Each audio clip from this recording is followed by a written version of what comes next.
여러분 오늘도 잘 견디고 계십니까? 김명준의 뉴스파이터입니다. 경찰과 소방관이 용인의 한 아파트 현관문을 긴박하게 두들기는데 반응이 없습니다. 분명히 안에 5가족이 있었는데 말이죠. 어떤 사건일까요? 또 다른 아파트에선 한 며느리가 시댁 현관문을 아무리 두들겨도 반응이 없습니다. 분명히 안에서는 자신의 아이 목소리가 들리는데도 말이죠. 이건 또 어떤 사건일까요? 자, 4월 16일 수요일 김명준의 뉴스파이터 60초 후에 달려보겠습니다.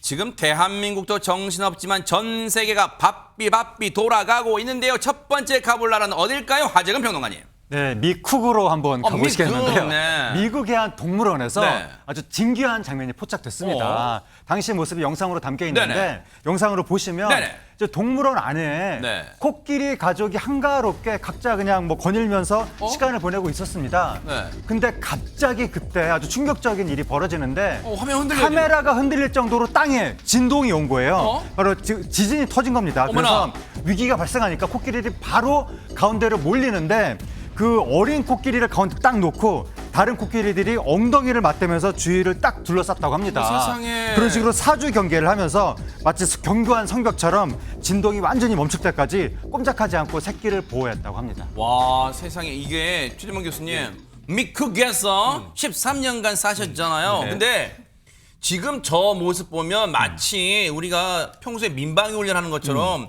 코끼리들이 평소에도 훈련된 듯해요 지금. 그러니까 그렇게 보이지는 모습이잖아요. 저도 뭐 샌디에고에 가봤지만 아하. 저런 모습은 보지를 못했어요. 지진이 안 일어나서. 근데 네. 오늘 보니까 너무 놀랍다는 생각이 드는데 이게 현지 시간으로 14일 오후에 지진이 발생을 했습니다. 10시 8분쯤이었고요. 네. 캘리포니아주 샌디에고의 규모 5.2 정도의 지진이 발생을 했고 샌디에고 동물원에 있던 동물들은 지진이 발생하면서 우왕좌왕 불안하는 모습을 보여줬는데 네. 사파리에 있던 코끼리 무리는 사뭇 다르게 행동을 했다는 게 오늘 영상에 잡힌 저 부분입니다. 네. 저 부분인데 동물원에 설치된 CCTV를 보니까 5마리가 아프리카 코끼리 5마리가 마치 말씀하신 것처럼 땅이 흔들리자마자 약속한 듯이 한 곳으로 다 모였다는 세상에. 거예요. 근데 가운데 아까 새끼 코끼리가 있었다고 그랬잖아요. 네네. 7살인 새끼 코끼리를 가운데 두고 와. 그 옆으로 성체 코끼리 3마리가 전부 다 에워싸면서 세상에. 새끼 코끼리를 보호하는 모습을 보였다는 겁니다. 네. 그리고 주위에 이제 빠르게 다가가서 보호한 다음에 흔들림이 멈춘 후에도 성체 코끼리는 귀를 펴고 이제 귀를 펴면 경계를 보이는 모습이거든요. 그래요? 코끼리가 하면서 계속 경계를 했다고 합니다. 근데 성체 코끼리 중에 3마리 중에 1마리는요. 네. 이 새끼 코끼리의 어미였다고 그래요. 아이고. 그리고 나머지 2마리는 이 새끼 코끼리를 함께 키웠던 암컷 코끼리였다고 합니다. 세상에. 최진영 변호사님.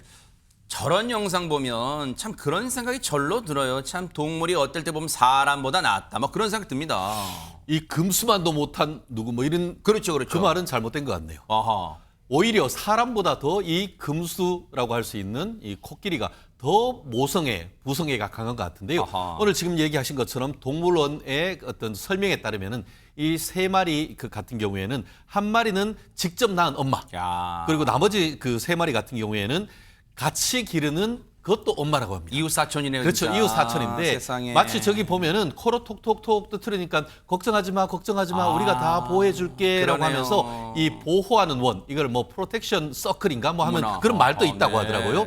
그렇게 굉장히 어떤 그 외부적인 상황이라든가 아니면 외적이 있을 때 이렇게 자기 동족을 지키는 그런 코끼리의 모정을 볼 수가 있는 것 같은데. 네. 말씀드린 것처럼 최근에 사람이 오히려 금수만도 못한 맞아요. 일들이 많은데 이 모습을 보니까 가슴이 찡한 느낌을 났다라고 하는 얘기가 그냥 나오는 게 아닌 것 같습니다. 야, 저 코끼리를 보니까 인간도 좀 반성이 되고 좀 감동도 주는 그런 영상이었습니다.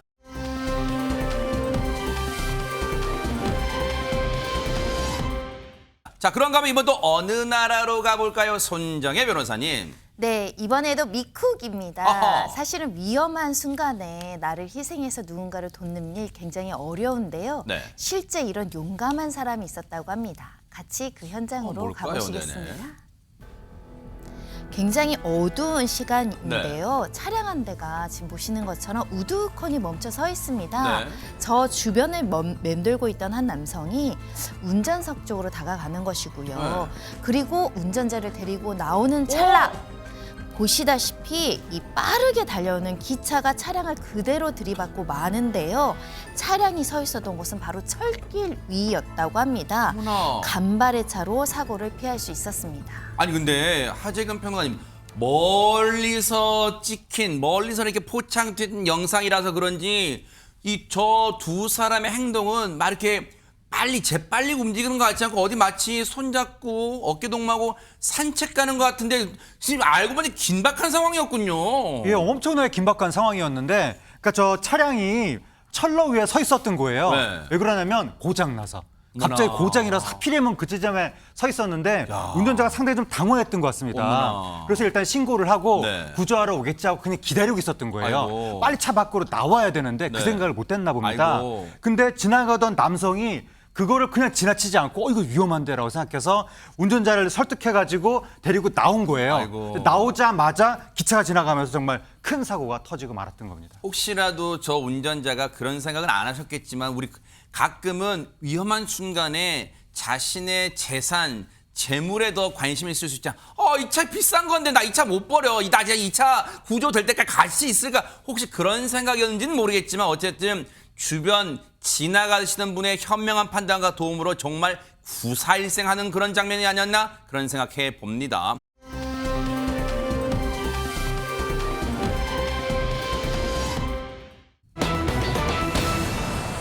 어머나, 뭔가 느릿느릿하다는 것 같은데 좀비처럼이란 말은 이담아서 약간 무서움도 있다는 거 아니에요 지금? 네. 그 좀비가 무서운 이유는요. 느릿느릿하다가 갑자기 확 달려들기 맞아요. 때문이잖아요. 어허. 그런데 지난달 19일 늦은 밤 경기도 구리시에서 발견된 이것은요. 정말 느릿느릿 거북이처럼 이동을 합니다. 그런데 좀비만큼 무섭습니다. 대체 뭐였을지 영상 함께 보시겠습니다. 알쏭달쏭하네요, 네. 네, 검은색 SUV 한 대가 2차로와 3차로 차선을 문 채 천천히 움직입니다. 이거 느리게 돌린 거 아니고요. 천천히 움직이는 거였습니다. 정말 느릿느릿 주행하는 게 한눈에 봐도 뭔가 이상하죠. 왜 주행 신호인데 안 가요 지금 주행 그 신호인데? 옆에 지나가는 차들과 비교해도 속도가 확연하게 차이가 납니다. 네. 가고 있는 겁니다. 아주 천천히요. 느릿느릿 전진하던 저 SUV 확실히 뭔가 수상합니다. 어허. 아니 근데 보세요, 최진문 교수님. 예. 앞에 혹시 차들이 못 가는 정지 신호라서 처음엔 그런 줄 알았더니 지금 옆에 차는 그리고 앞에 보니까 파란불에서 정지 주행 신호 가잖아. 근데 왜 안 가고 있어요 지금? 그러니까요. 이상하잖아요. 네. 뒤에서 찍은 저 차에 타고 있던 뒤에 지금 찍힌 거잖아요. 네. 블랙박스에. 혹시 뭐 초보 운전 그런 거예요? 초보 운전도 아니었어요. 아, 그래요? 네. 그리고 이게 밤에 이루어진, 밤 지금 보니까 11시 15분쯤에 이루어진 일인데 구리에서 있었던 일인데요. 아하. 아니 이곳은 왕복 7차선 도로예요. 엄청나게 넓은 그러네요, 도로고요. 진짜. 지금 속도만 봐도 저게 안 움직인 것처럼 보이지만 다른 차 보세요. 길 건너고 가는 차들은 보면 다 움직이잖아요. 지금. 그러네요, 네. 그러니까 저 차가 멈춰서 있거나 천천히 가는 걸 얘기해 주는 거라고 볼 수 있을 텐데 차선을 물고서 주행하는 것도 이상하잖아요. 네. 차선을 지키지 않아요. 지금 그러네요. 그것도 문제인 것 같고요. 어허. 속도까지 느리게 가니까 수상함을 느낀 뒤차 지금 블랙박스로 찍은 저분이 네. 계속 따라붙으면서 혹시나 사고가 날지 모르니까 112에 신고를 한 거예요. 그러면서 네. 지금 어디고 위험한 상황이다라고 신고를 하는 그런 일이 발생을 했습니다. 당시에 이 블랙박스 차량 차주분께서 경찰에 신고하신 그 신고 내용 들어보시고 이어가 보도록 하겠습니다. 앞에 차가 좀 이상해서요. 빨리 좀 와주셔야 될 것 같은데요? 이게 술을 먹은 건지 뭔지 지금 제가 비상등 켜고 2차 사고 안 나게 지금 뒤따라가는데 10km도 안 돼요, 이게 지금. 세상에 하재근 평론가님 사실 이 대한민국도 일상생활에서 다 바쁠 수 있잖아요. 그런데 저분 신고 정신만 투철하신 게 아니라 2차 사고를 막기 위해서 뒤에 따라가고 있어요. 세상에 이런 천사표예요, 천사표 진짜. 그렇습니다. 혹시 모를 뭐 사고 같은 걸 미연에 방지하기 위해서 본인의 시간을 희생을 한 거죠. 네. 그렇게 이제 계속해서 따라 붙었는데 저 뒤에 어떤 일이 있었는지를 보여주는 영상도 있습니다. 아, 그래요? 네. 영상을 보시면 네네. 저 SUV 차량이 계속해서 느릿느릿 가는데 심지어 교차로까지 지금 자동차는 빨간불인 상황이거든요. 이제 멈춰야 되는데 이제 정지 멈춰. 신호인데도 불구하고 느릿느릿 무슨 옛날 소설 모모의 거북이처럼 그러네요. 계속 가는 거예요. 멈추지 않고 오. 느린 속도로 그 교차로까지 통과하고 중앙선까지 침범하기도 합니다. 그래서 위험하게 가고 있었는데 경찰차가 나타났습니다. 네. 사이렌 소리 울리면서 등장했는데 자동차가 멈추질 않는 거예요. 네. 그래서 가로막았거든요. 가로막았는데 조수석을 두들겨도 반응이 없는 겁니다. 허허. 경찰이 다급하게 아이고. 운전석으로 뛰어갔습니다. 경찰분도 얼마나 다급해서 철을 세워야 됐다는 일념이 있어서 다급하게 움직이시다 보니까 길이 또 미끄러웠나 봐요. 아이고 막 이렇게 넘어지셨는데 지금 중앙분리대 역할을 하는 그 형광봉까지 다 지금 다 이렇게 쓸고 지나가는 상황이었어요. 대체 무슨 일이 저 차량에 있었던 걸까요? 얘기 들어보시고 이어가 보도록 하겠습니다. 그 운전하는 사람 형상이 보이지 않더라고요. 그래가지고 이거 뭔가 문제가 생겼구나 싶어서 창문을 먼저 들이대면서 봤는데 고개를 푹 숙이고 누가 봐도 정상적으로 운전하는 형상이 아니었어요. 문을 수차례 두들기고 문을 열어보고 했는데 문은 잠겨 있고 미동이 없으셔가지고 처음에는 이분 신상에 무슨 안전상의 위험이 있나 생각을 했는데 가까이 가서 보니까 술 냄새가 확 나시더라고요. 핸들도 잡고 계시지도 않았고.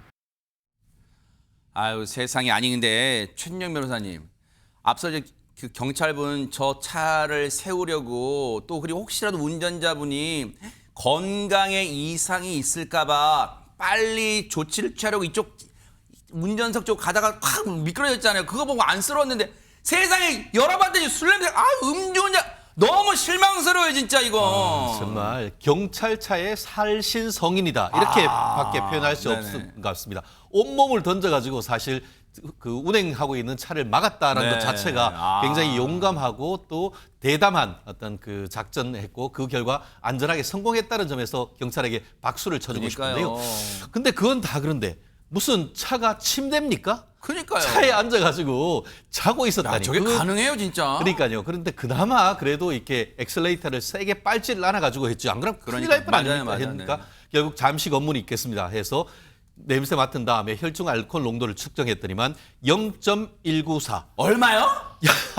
거의 이 정도면은 소주 거의 몇 병은 마신 것이 아닌가 싶은데요. 면허 실제 면허 취소가 취소가 얼마예요? 0.08입니다. 그럼 얼마예요, 이거? 거기에 2배 훨씬 넘는데요. 실제 제가 이걸 봤더니만 0.2 정도 되면은 거의 구토가 나오거나 아니면 혼자 걷지 못할 정도, 옆에서 부축해야 될 정도니까 그런 상태에서 음주를 운전한다? 거의 이거는 뭐 살인 예비 음모다 이런 얘기가 나오는 건 아니겠습니까? 네. 그렇기 때문에 이런 부분 결국 이 40대 남자 운전자에 대해서 음주운전으로 입건됐다라고 하는데 아마 이거 혹시나 예전에 비슷한 전과가 있었다고 하면은 잘못하면은 요즘 투 스트라이크 아웃 3주 라운드 될 수도 있습니다. 네. 아니 근데 지금 0.08%가 면허 취소 수치예요. 여러분 이제 하도 이제 뉴스파이터가 전해드리니까 그 정도는 아실 거예요. 근데 0.194%면 만만치예요, 만만치. 얼마나 펌하신 거예요, 술을. 근데 최진영 변호사님 아까 경찰분 얘기 들어보니까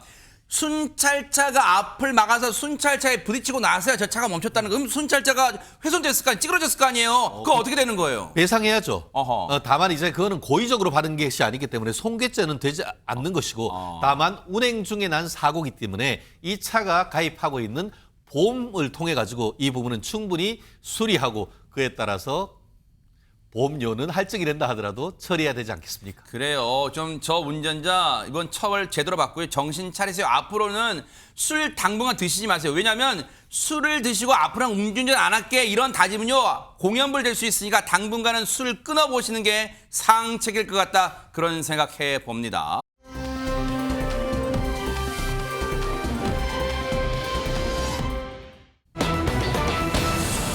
16년 만에 제 발로 경찰서에 왔다. 아니 처음에 제목 보면은 이담 아나운서 뭔가 퇴직하신 경찰분이 찾아오셨나 싶은데 표현이 제 발로란 표현을 그럴 때는 안 쓰잖아요. 그렇죠. 이거 좀 뭔가 이상합니다. 네, 퇴직한 경찰관이 찾아왔으면 너무 반가울 거 아니에요. 그렇죠. 정말 기분 좋게 반가울 텐데 이 사람 분명히 경찰들이요 찾고 기다리던 사람은 맞습니다. 아, 그래요? 그래서 온 게 반갑긴 한데 기분 좋게 반가운 사람은 아니었습니다. 이 사람의 정체 궁금하실 텐데요. 네. 이 사람이 경찰서에 왜 왔는지 오고 나서 어떤 일이 벌어졌는지 영상으로 함께 보시겠습니다. 네네. 서울의 한 경찰서 민원실로 한 남성이 들어섭니다. 네네. 이 남성요 운전면허를 갱신하러 왔다며 신분증을 제출하고요. 네. 절차대로 필요한 서류도 열심히 작성을 합니다. 네. 그런데 남성이 제출한 서류를 확인하던 직원이 갑자기 좀 분주해지는 모습을 보입니다. 서류를 들고 이동해서요. 잠시 후에 경찰관과 함께 뭔가를 확인하는 모습이 나오고요. 어허. 또 다른 경찰관은 어디론가 급히 전화를 걸기도 했습니다. 잠시 후에 여러 명의 경찰관들이 민원실로 찾아오더니 이 남성을 데리고 나가버립니다. 아니 멀쩡하게 운전면허 갱신에 필요한 서류를 잘 작성하고 있는 것처럼 보였는데 CCTV상에 아하 하재근 평론가님 거기 보면은 이 성명을 한자로 쓰시는데 한자를 안 썼군요. 그래서 온 거 아니에요? 글쎄 뭐 여러 가지를 상상할 수 있는데 일단 일차적으로 상상할 수 있는 거는 그 아까 신분증 같은 거 제출했다고 그랬잖아요. 네. 혹시 뭐 위조 신분증이나 뭐 서류에 잘못이 있나? 이런 걸 상상할 수 있는데 네. 그게 아니었다고 합니다. 신분증이나 면허증은 정상적인 것이었다고 합니다. 그럼 뭐예요? 그 신분증을 통해서 저 60대 남성의 신원을 제대로 확인할 수 있었는데 그 정체가 놀라운 것이었다는 거죠. 왜요 또? 뭐였냐면 네. 지명수배를 받았던 사람이었다고 합니다. 어머나. 그 딱 걸린 거예요. 네. 그런데 저기서 막 소란하게 얘기했다가는 자칫 또 막 도망갈 수도 있고 또 돌발 사태가 생길 수도 있으니까 그 직원이 수상한 낌새를 눈치챈 다음에 조용히 민원실 출입구를 잠갔다고 합니다.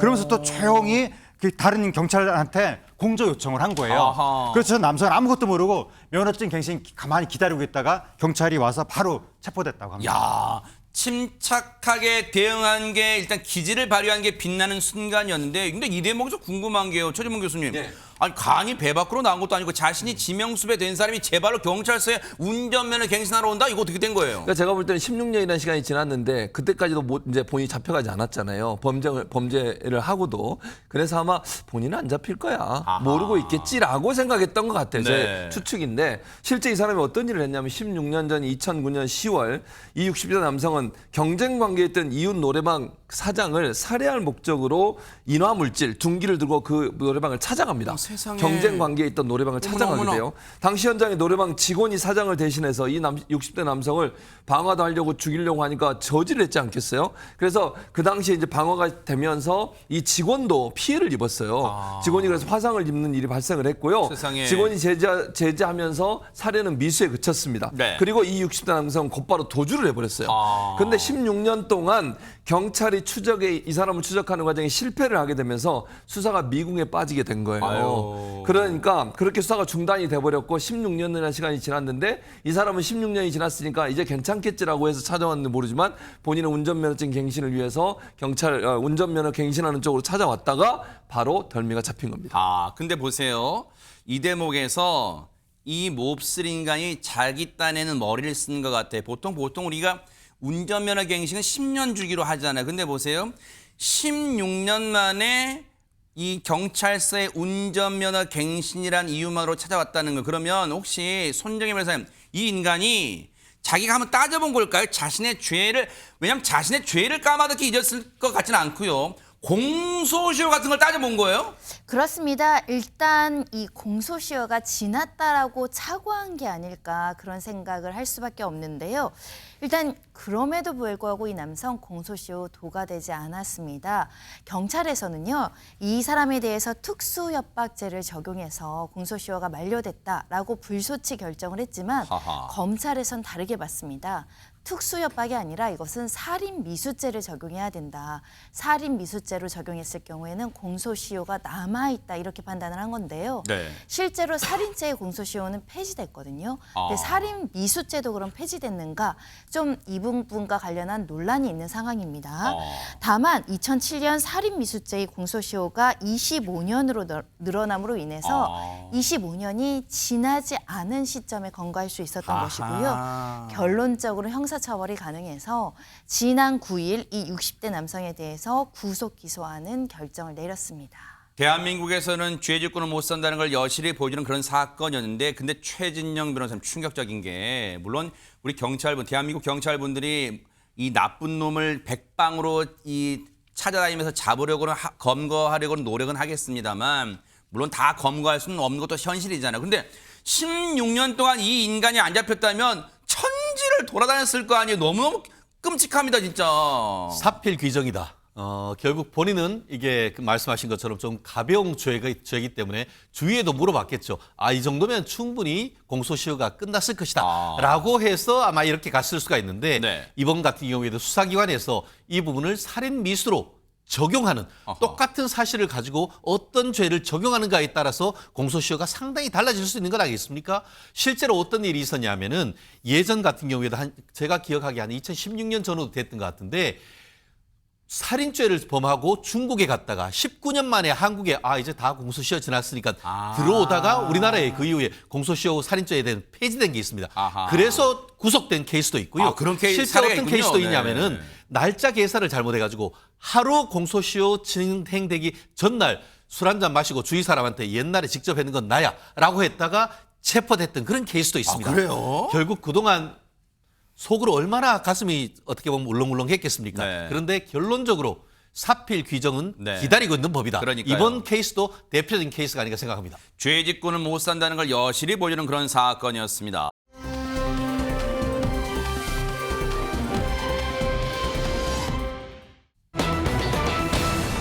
어머, 요 제목은 약간 감성을 살려야 될 것 같아요. 이 안에 커피 있다? 하재근 평론가 이건 많이 들어본 것 같은데요? 예, 저게 옛날에 과거 드라마 파리의 연인에서 네. 이동건 씨가 이 안에 너 있다라고 그 굉장히 그 순정의 짝사랑을 고백하는 네. 그런 그 대사였는데 어우, 잘생겼어요. 그거를 이동건 씨가 지금은 이 안에 커피 있다라고 바꿔야 되는 거 아니냐 그런 네. 얘기가 나온 거예요. 어. 왜냐하면 이동건 씨가 제주 애월에 카페를 개업했다는 겁니다. 진짜예요? 그저께 이제 문을 열었는데 와, 따끈따끈하네요, 그러면. 네, 그렇습니다. 네. 첫날부터 사람들이 몰려서 막 줄을 서서 먹을 정도였다고 합니다. 어머, 여긴가 봐요. 네, 이동건 씨가 직접 영상을 공개했는데 어머나. 분홍색 외관에 뭐 야자수가 있고 연못이 있고 이국적인 뭐 소품들이 있습니다. 와. 뭐 삶의 쉼과 여유를 선물하는 공간이라고 소개했는데 이야. 무엇보다도 눈길을 끈 게 뭐냐면 바로 이 안에 이동건 있다라는 상황이 됐다는 거예요. 왜냐하면 저 건물 안에서 이동건 씨가 바리스타가 돼가지고 직접 손님들을 맞이하고 커피를 내려주는 와. 그런 서비스를 했다고 합니다. 아니 근데 대박 사건입니다. 배우 이동건 씨가 타주는 커피. 근데 저기에 이동건 씨가 운영하는 카페인 줄 모르고 가신 분은 대박 사건 하셨을 거예요. 그러니까요. 카페 문 딱 열었는데 카페 안에 이동건이 있다. 어머. 깜짝 놀랄 거 아니에요. 게다가 SNS에 올라온 인증샷들을 보니까요. 가오픈 날이었던 지난 13일에 이상민 씨가 또 아르바이트생으로 일을 했더라고요. 이건 또 무슨 횡재예요? 이동건 씨와 이상민 씨가 같이 커피를 타주고 주문을 받는 거예요. 우와. 그래서 많은 분들이 굉장히 놀라셨을 것 같은데요. 그때 가신 분들은 눈호강 하셨네요, 진짜. 그러니까요. 근데 이동건 씨가 사실 지난해부터 방송에 나와서 카페 창업에 대한 로망도 드러내고 이 제주에 살고 싶은 마음이 있다 이런 얘기도 하기도 했어요. 네. 그러니까 창업 신생하다라면서 이 작품이 연기되면서 시간이 많아졌대요. 와. 그러니까 이때 해보면 좋을 것 같아서 제주에 작은 카페를 열어보는 게 로망이다라고 했는데 그 로망을 실천을 했네요. 야, 대박 사건 너무너무 부러운데요. 근데 손정희 변호사님, 그러면 이동건 씨가 아예 제주로 이사를 간 거예요? 어떻게 된 겁니까? 이사를 가긴 갔는데 제주도는 아니었고요. 사실 이동건 씨에게 딸이 하나 있잖아요. 이 2020년에 배우 조윤희 씨와 이혼하고 딸은 네. 이제 조윤희 씨 엄마랑 이제 살고 있는데 이제 면접 교섭을 하고 있습니다. 네. 딸 로아 양 관련해서는 이 엄마 지내고 이동건 씨는 이제 원래 홀로 이제 원룸에서 살고 있었다고 딸 하는데요. 이쁘네요, 로아 양. 그런데 이 딸과 한 약속이 있다고 합니다. 뭔데요? 그러니까 이 딸이랑 같이 초등학생이 되면은 아빠 집에서 살자 이런 약속을 했다는 거예요. 그래서 원룸 생활은 청산하고, 그러니까 원룸에서 딸아이랑 지내기에는 조금 다소 비좁고 적당하지 않다라고 생각해서 경기도에 소재하는 한 단독 주택으로 이사를 했다라는 것이고요.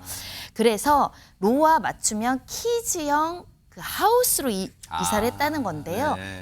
네. 그 내부 구조가 좀 아이를 위한 거다라고 말씀드릴 수 있습니다. 아하. 난로가 있다고 하고요. 다락방이 있다고 합니다. 아이들이 정말 좋아할 것 같은데요. 뭔가 동화 속 나라 같기도 할 것 같아요. 그렇습니다. 오두막도 있다라고 하고 마치 해리포터 만화에 나오는 비밀 공간까지 마련했다고 하니 네. 딸 로아는 무척 좋아할 것 같습니다. 그러니까요. 근데 최재봉 교수님 말만 들어도 그냥 본인만 생각하면 이동건 씨가 아유 나는 그냥 뭐 원룸 하나 있어 몸 누일 것만 있으면 돼 그렇게 할 텐데 딸이 가끔 아빠 집에 와서 자고 가겠다 그걸 생각해가지고 세상에 동화 속 나라 같은 집으로 이사 갔다는 거.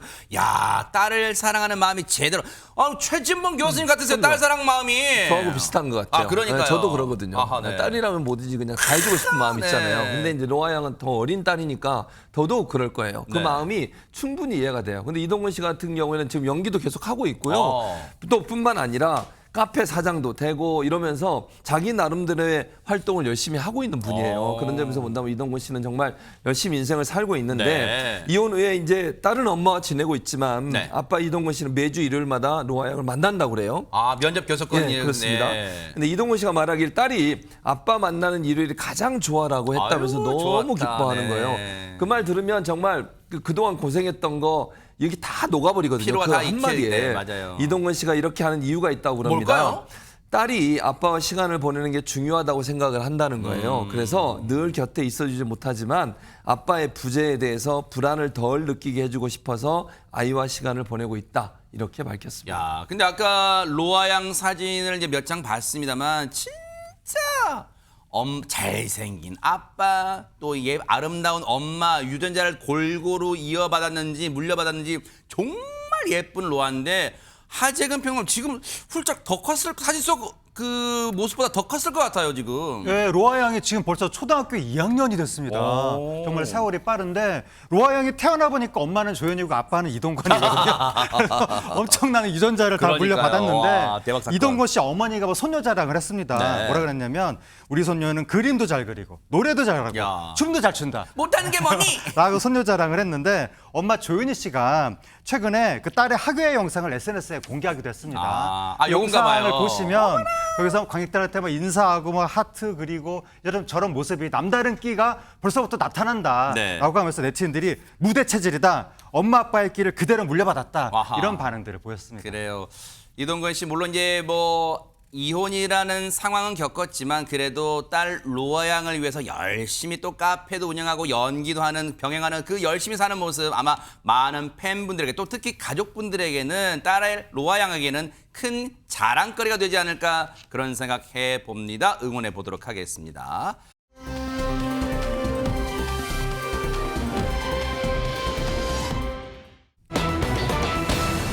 어머나 박일준 그런데 미국에서 처음 본 친아버지 이 제목 보면 여러분 박일준? 어디서 많이 들어봤는데 하실 거예요. 이 영상 보시면 아하 하실 겁니다. 영상 보시고 이어가 보도록 하겠습니다. 내 사랑 나의 지나 나 쉬나 생각하네 사랑해 정말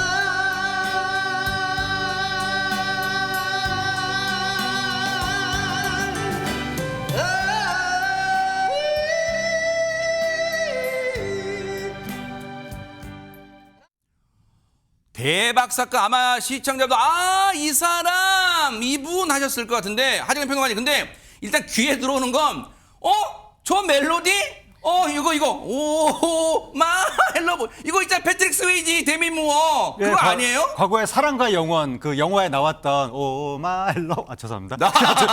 그 언체인드 멜로디 아하. 그 주제가를 우리말로 이제 번안을 해서 부른 거죠. 그러니까 박일준 씨인데 네. 박일준 씨가 우리나라에서 윤수일, 인순이 씨와 더불어서 1세대 다문화 가수로 활동을 했었고 1977년에 저 노래를 발표한 거예요. 오진아라는 네. 제목으로 발표하자마자 바로 인기몰이가 시작이 됐습니다. 세상에. 그리고 78년에는 아가씨 이걸 또 발표해서 그때 10대 가수상을 받을 정도로 그 정도였어요? 그렇습니다. 굉장히 인기를 끌었는데 어허. 우리가 이제 옛날 노래를 몽땅 다 트로트라고 생각하는 경향이 있는데 옛날에도 나름대로 장르가 다양히 있었습니다. 뭐였을까요, 그럼 저건? 그러니까 다른 장르였던 거죠. 네. 그래서 박일준 씨가 요즘엔 트로트 노래를 부르거든요. 근데 트로트는 내가 과거에 안 불렀던 장르라서 좀 어색했었다라고 얘기하지만 네. 지금 완전히 또 트로트에 적응해서 트로트 가수로 제2의 인생을 살고 있습니다. 야 근데 이담 아나운서 지금 박일준 씨를 오랜만에 보시는 너무너무 반갑다 하실 것 같은데 그러면 쭉 그렇게 인기를 얻었던 박일준 씨 그동안 그러면 승승장구하면서 살았던 거예요? 네, 뭐 인생은 굉장히 탄탄대로를 걸어왔는데 사실 박일준 씨에게는 출생에 관련된 좀 아픔이 있었다고 합니다. 그 이야기를 이제 밝혔는데요. 네. 박일준 씨는 미국인 아버지와 한국인 어머니 사이에서 태어났어요. 그래요? 네, 박일준 씨를 키워준 건 하지만 양어머니라고 합니다. 피 한 방울 섞이지 않은 양어머니께서 키워줬다고 하는데요. 키워주신 양어머니는 친어머니와 언니 동생 하는 사이였다고 해요. 그래요? 친한 사이였는데 낳아준 어머니가 이제 양어머니에게 어느 날 와서 언니 나 임신했어라고 했다고 합니다. 그런데 그 당시에 이 친어머니가 교제하는 남자친구가 없던 상황이었대요. 그래서 양어머니가 이게 어떻게 된 일이냐라고 물어보니까 네. 군인에게 겁탈을 당했다라고 이야기를 했더랍니다. 그 당시 오갈 데도 없으니까 그러면 양어머니가 네. 미군이었군요. 네. 방 하나 얻어줄 테니까 여기서 애를 낳고 키워라 하면서 낳는 거를 받아줬다고 들었다고 해요. 그러니까 산파 역할까지 양어머니가 해준 거예요.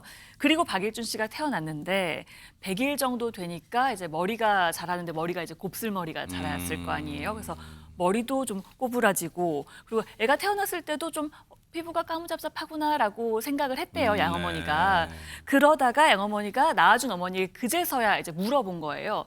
혹시 그러냐라고 물어봤더니 그제야 그 군인이 미군이었다라고 이야기를 했다고 합니다.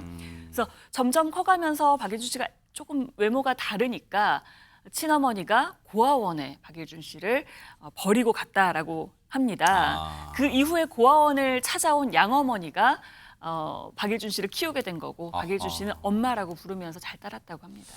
사실 여기에는 지금 많은 우리의 그동안 이 대한민국에서의 그 아픈 사회상이 딱 고스란히 묻어나는 대목 같아요. 예전에는 지금이야 이제 다문화 자녀, 다문화 가족이라는 말 쓰지 예전에는 그냥 여러분 이해를 돕기 위해서 하는 거니까 혼혈 막 그런 표현을 썼잖아요. 그래서 이제 뭐 더 비하하는 표현도 있었지만 그런데 그렇게 살아왔던 박일준 씨였는데 그러면 손정혜 변호사님, 박일준 씨는 그럼 지금까지도 친부모가 누군지 모르고 지금 살아오고 있는 거예요? 그렇지는 않고요. 그런데 본인이 입양됐다는 것을 15살 중학교 2학년 때 들었다고 합니다. 그러니까 양어머니가 하도 속썩이고 기타만 치러 다니고 하다 보니까 어느 날 내가 네 친모가 아니다라고 하면서 친모 사진을 보여줬다라고 합니다. 그런데 그 얘기를 듣고 정신을 차렸어야 했는데 이후에 더 삐뚤어졌다라고 기억을 하면서 결국 친어머니는 만나지 못했다라고 하고요. 대신에 친부였던 미군 아버지는 만난 적이 있다고 하는데요. 연예계 생활을 하던 중에 이복 동생이 자신을 찾으러 한국에 왔었다고 합니다. 네. 그래서 미국에 영화 촬영을 갈 때 아버지를 만났다고 하는데요. 네. 그런데 친어머니도 버리고 미국에 가서 또 아이들 5명이나 낳고 사는 친아버지 모습에 좀 열이 나서 그 이후로는 또 연락을 하지 않고 만나지 않는다고 합니다. 세상에 왜 이렇게 박일준 씨 지금이야 뭐 이제 어엿하게 잘 살고 계시면 당신 내 인생이 왜 이렇게 기구한 걸까 그런 생각도 하셨을 거예요. 친부모한테 버림받고 그리고 앞서도 들으셨지만 자신의 외모로 사회로부터 곱지 않은 시선에 시달렸던 그 마음 얼마나 어린 마음에 견디기 힘들었을까요? 얘기 들어보시고 이어가 보도록 하겠습니다. 계속 술을 먹다 보니까 제가 중독인지 몰랐어요. 그 시선, 어떤 어렸을 때부터 그 따가운 시선 있잖아. 그러니까 항상 손가락질이고 내가 좋은 일을 해서는 저기가 안 나타나고 나쁜 일만 하면 쟤하고 놀지 마. 이렇게 되는 거예요. 그런데 그런 편견 시선 때문에 중학교 2학년 때부터 제가 술을 마셨어요. 그 술이 이어지는 거죠. 저렇게 술 먹다 보면은 아마 죽을 수도 있다라는 걸 느꼈을 것 같아요. 집사람이. 굉장히 많이 마신 거죠. 많이 마셔서 2002년도에 제가 쓰러졌어요. 최진봉 교수님도 박일준 씨가 한창 활동하던 때는 뭐 또렷이 기억나실 것 기억나요. 같아요. 네. 충분히 기억나요. 아까 사진 보니까 더 명확하게 기억이 나는데 네네. 그때만 해도 정말 인기를 많이 누렸던 가수 분이셨죠. 근데 저런 아픔이 있는 줄은 몰랐어요, 그러네요. 사실은. 얘기 들어보면 뭐 아시겠지만 어렸을 때부터 쌓인 차별에 대한 이 그러네요. 스트레스 얼마나 맞아요. 크겠습니까? 외모 예전엔 더 심했어요. 그렇죠. 요즘은 더 안 그러는데 예전엔 더 심했던 상황이었으니까 그리고 뿐만 아니라 본인이 이제 성공하고 이러면 사업도 시작하는데 사업에 실패를 하게 되면서 아유. 가족들에 대한 미안함이 커졌다고 합니다. 아이고. 그러니까 이제 술을 마시게 됐고요. 아까 아이고. 말 들은 것처럼 중학생 때부터 술을 마셨다잖아요. 아이고, 아이고. 그러니까 술을 계속 달고 살 수밖에 없어요. 그러니까 스트레스가 생기면 술로 풀고 이게 계속 반복되다 보니까 하루에 술을요 20병을 마셨대요. 아유. 이거는 몸이 엄청나게 상하는 일이거든요. 그래서 20병을 마실 정도로 그렇게 힘들었다고 그러고 결국 알코올 중독증에 걸리게 됐고 그로 인해서 간 경화가 왔고 아유. 그 간 경화 때문에 결국 또 식도 정맥 파열까지 어머나, 와서 어머나, 세상에. 6번 정도 큰 수술을 받았다고 합니다. 네. 그런 상황이고 간이 나빠지니까 혈당 조절이 안 됐고 합병증으로 당뇨병 진단을 받고 입원까지 했다는데 아유. 이제 술을 완전히 끊고 생활 습관도 바꾸고 건강을 관리하고 있다고 합니다. 그나마 참 다행이네요. 다행인데요. 네. 이렇게 고통을 이겨내고 건강을 되찾을 수 있게 네. 옆에서 도와준 사람 당연히 있습니다. 어머니만큼이나 의지한다는 그 사람 누구인지 영상을 함께 보시겠습니다. 아, 네네. 내가 속은 많이 세겠어 사실은. 왜 그러냐면 우리 애들 학교 졸업만 하면 나랑 이혼하려고 그랬었어요. 사실은 진짜 뚝 까놓고. 근데 내가 쓰러져 버린 거야. 그러니까 이제 이혼도 못 하고. 술을 너무 많이 마셔갖고 병원에서 이렇게 저 중환자실에 있는데 미안하대요. 제가 이제 그동안에 잘못했던 거지. 그때 내가 죽을 때까지 책임질게 하고서는 지금까지 책임지는 거예요. 내 아내는 어머니 같은 아내예요. 친어머니, 양어머니가 다 돌아가셨기 때문에 많이 의지를 하고 있어요. 왜 안 그러겠어요? 왜 그런 생각이 안 들겠어요? 근데 최진용 변호사님, 아내분, 진짜 아름다우신데 아내분을 만나게 된 러브 스토리, 사랑 이야기도 궁금한데요? 그렇습니다. 사랑 러브 스토리 뒤에는 아픈 또 추억이 있는 것 같습니다. 특히 이제 손잡고 부모님한테 이렇게 우리 남자친구예요. 결혼하겠어요. 했더니만 노 하면서 삼불가론을 폈답니다. 뭔데요? 3가지가 안 된다. 첫 번째, 한국인이 아니다. 아이고. 두 번째, 부모가 없다. 아유. 세 번째, 가수다. 아유. 사실 지금이야 K-팝, K-스타라고 네. 하면은 전 세계적인 어떤 평판이 있고 그렇죠. 어떻게 보면 경제적으로 좋지만 그때만 해도 1978년이라고 하니까 이게 그 연예계에 대해서 별로 좋지 않은 눈이 있었고 그때만 해도 뭐 부모가 없다 이러면은 도대체 근본이 어디냐 뭐 이런 전통적으로 생각하는 것 아닙니까? 그러니까요, 네. 특히 지금 뭐 그림에 나오고 있습니다만 지금과 달리 예전 같은 경우에는 이게 뭐 혼혈이나 이런 부분에 대한 편견이 상당히 그렇죠, 있다 보니까 맞아요, 네. 그때 부모님들이 상당히 반대를 해가지고 그럼 이때 답이 뭐냐? 야 이거 우리 애를 가지자. 쉽게 말하면 속도 위반해가지고 아이를 들고 갔답니다. 아이고. 그러니까 오케이라고 했고 실제로 그 사위 사랑은 그 장모님이라고 나중에 장모님 돌아가실 때에 그 상속 재산 다 그 사위한테 물려주고 갔다라는 아이고. 얘기인 것 같습니다. 네. 우여곡절 끝에 지금은 진짜 아내 임경애 씨와 함께 정말로 멋진 사랑을 이어가고 계신 박일준 씨 아마 뭐 지금은 이제 친어머니, 양어머니 모두 다 돌아가셨지만 그래도 지금 어머니 같은 아내분과 앞으로 또 알콩달콩 잘 살아가시길 기원할게요. 무엇보다 그러시려면요 건강 정말 건강 잘 유지하시길 또 기원해 보도록 하겠습니다. 응원하겠습니다.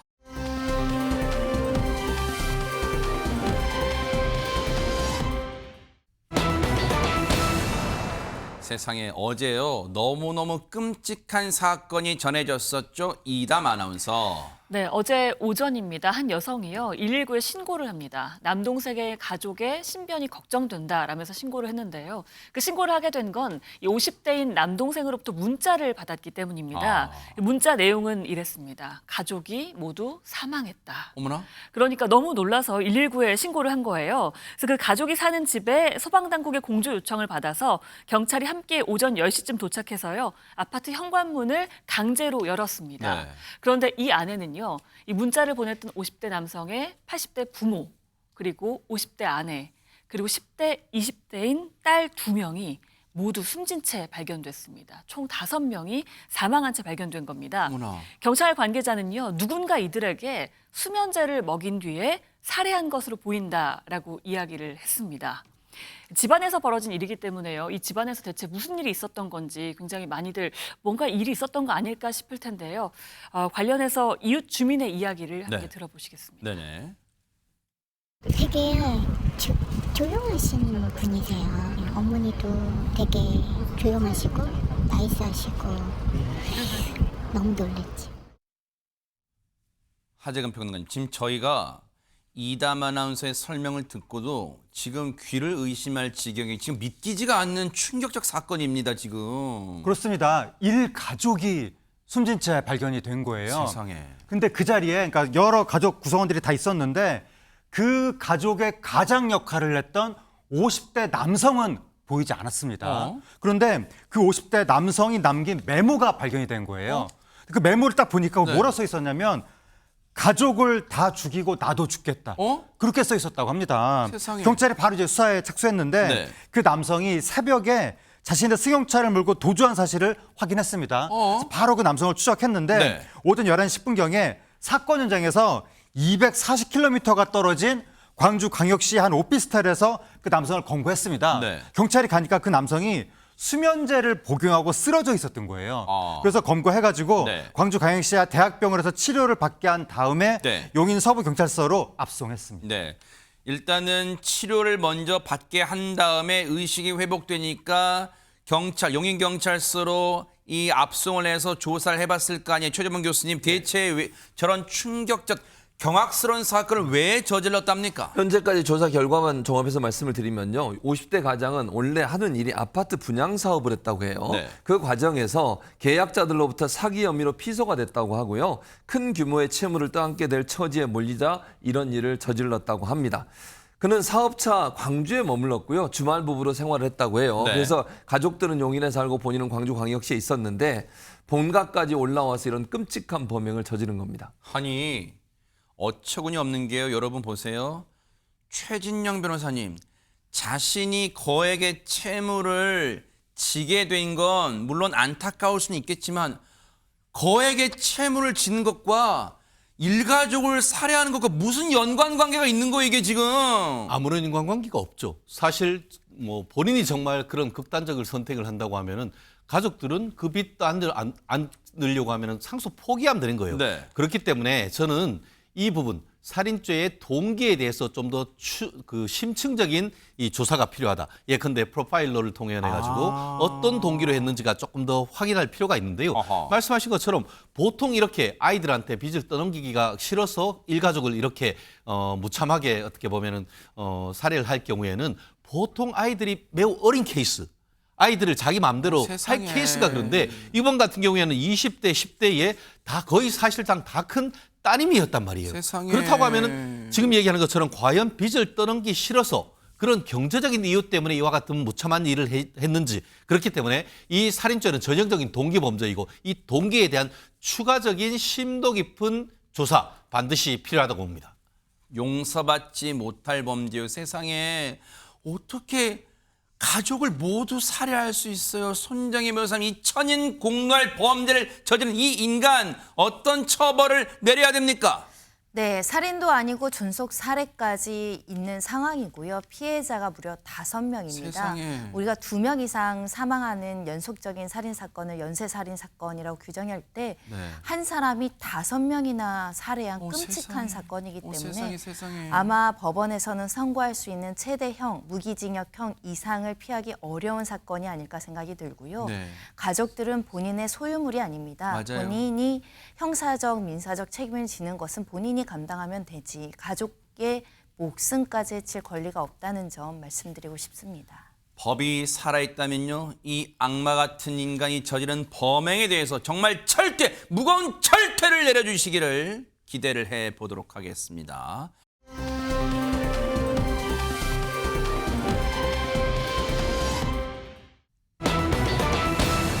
자, 분위기 바꿔볼게요. 아니, 제목만 보면은 뭔가 약간 오싹할 것 같기도 한데 왜 춤을 춘다는 걸까요, 이담 아나운서? 실제로 있었던 일입니다. 어허. 경남 김해시에서 있었던 일인데요. 네. 지난달 15일 밤에 있었던 일입니다. 어허. 경찰서에요.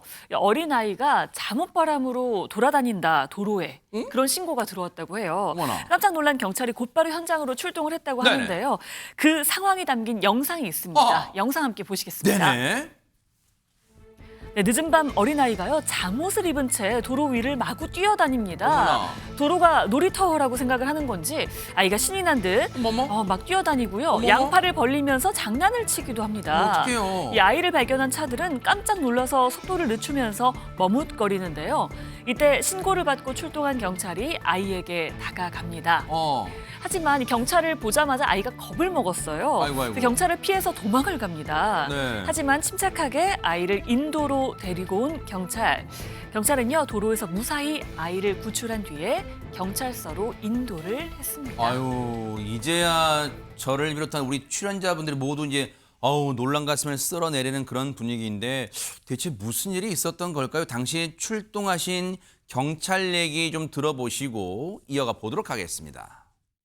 신고가 조금 여러 개가 들어와 있는 상황이었어요. 저희가 곧바로 현장에 출동을 했고 아이가 잠옷을 입고 왕복 4차선 도로에서 차들이 위험하게 다니는데도 불구하고 뛰어다니고 있는 상황이었습니다. 차들이 통행하지 못하도록 통제하고 뛰어다니고 있는 아이를 안심시켜서 다가가가지고 인도로 안전하게 이동해서 보호자에게 연락했습니다.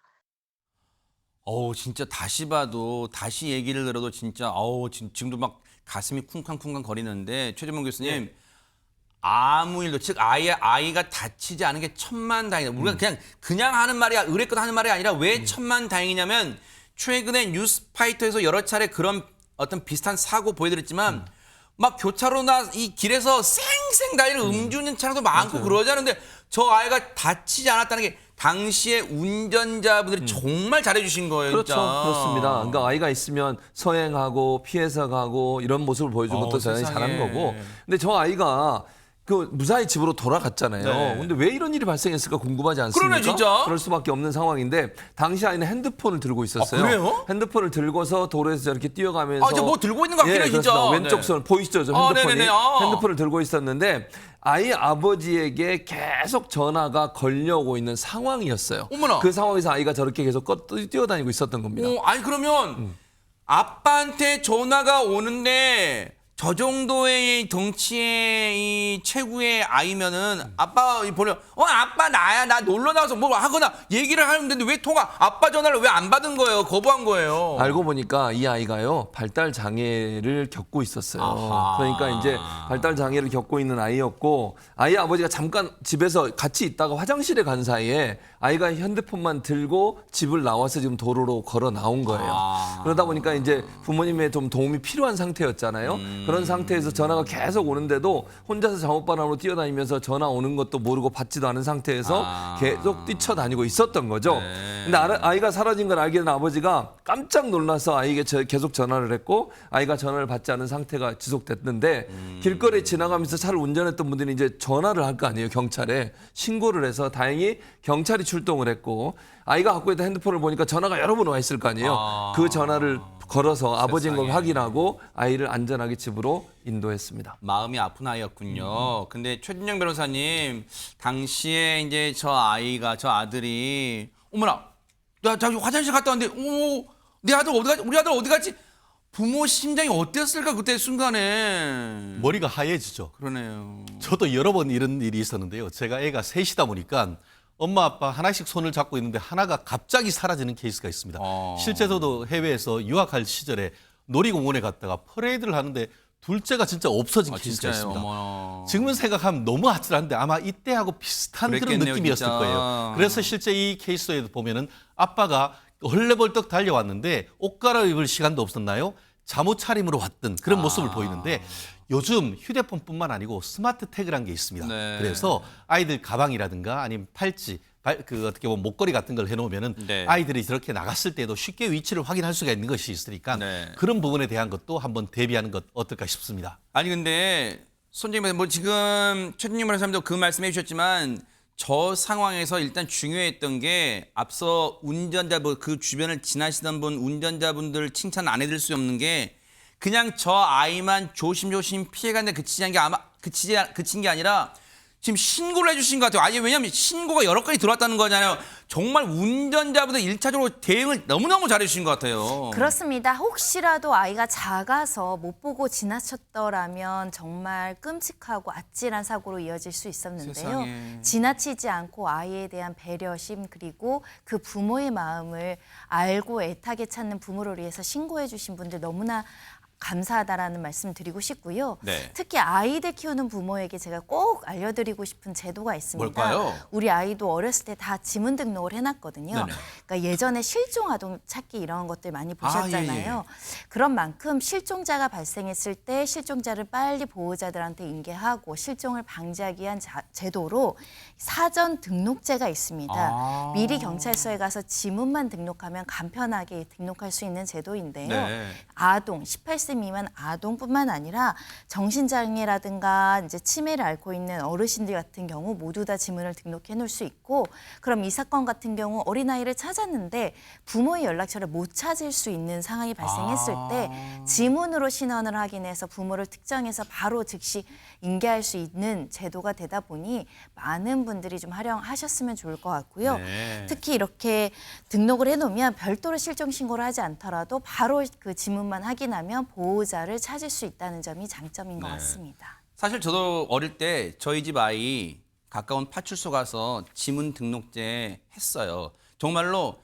오래 걸리지 않습니다. 시간이 오래 안 걸리고 그 가까운 지구대 파출소 가는 거 그거 귀찮아서 안 가려고 하지 마시고 우리에게는 우리 가족에게는 어떠한 일이 일어날지 아무도 장담할 수 없다는 거. 그래서 꼭 오늘 이 시간 이후라도 내일 날 밝으면 한번 가보시는 거 꼭 권장해 드리고, 그래서 이번 사건을 계기로 경찰분들이 이번 사건을 해결하신 경찰분들이 시청자분들께 꼭 당부드리고 싶은 말씀이 있대요. 같이 한번 들어보시고 이어가 보도록 하겠습니다. 생각보다 아동이나 자폐증을 앓고 있는 사람, 치매 노인 등 실종자를 찾는 신고가 적지 않게 들어온다는 겁니다.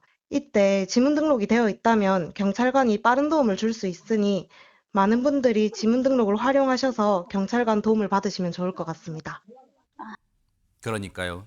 정말로 우리의 시민 운전자분들 그리고 내일처럼 발벗고 나서준 경찰분들께 저희가 다시 한번 감사의 박수 보내드리겠습니다.